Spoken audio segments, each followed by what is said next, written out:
The silver market, which has been in a better pattern, remains really in a better pattern. It is having trouble in those resistance zones. This is the pattern right there.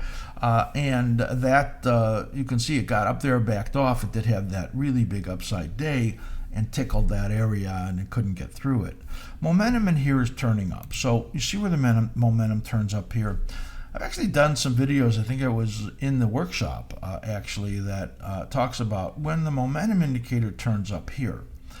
At the point just past the minor cycle, it confirms the cycle low. And you can see this rare Firefly Doji right over there that did make that bottom. We talked about that exactly when it came, and that was a good sign for silver. So silver to me looks like it's reasonable for it to get up to 2770-ish, right in that area, and then come down again. So this is a better pattern than in the gold market, and I really think that there's a pretty good chance you're going to see silver outperforming gold again based on what we see here. Now, these are the complex cycle structures that we build in here, and this pattern in here is suggestive of a bottoming. You can see that forming in there. It tried to sell off, it couldn't. Momentum is strong.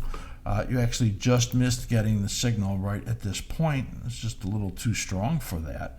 And this is pretty much swamping right in here in that big up day right there. And that it looks to me like it's going to go up. And there's that area right there, 2755, 2780.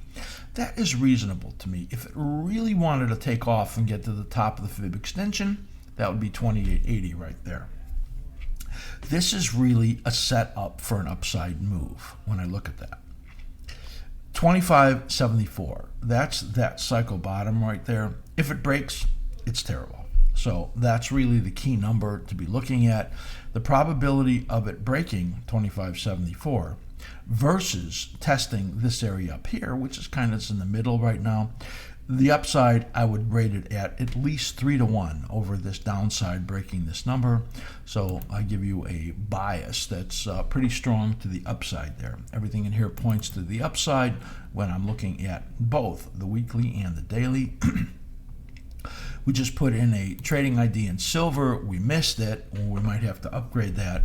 And Pan America, PAAS, for that trading idea, that did hit the favorable entry zone. So that's all worth looking at if you're a level 3 or 4 member.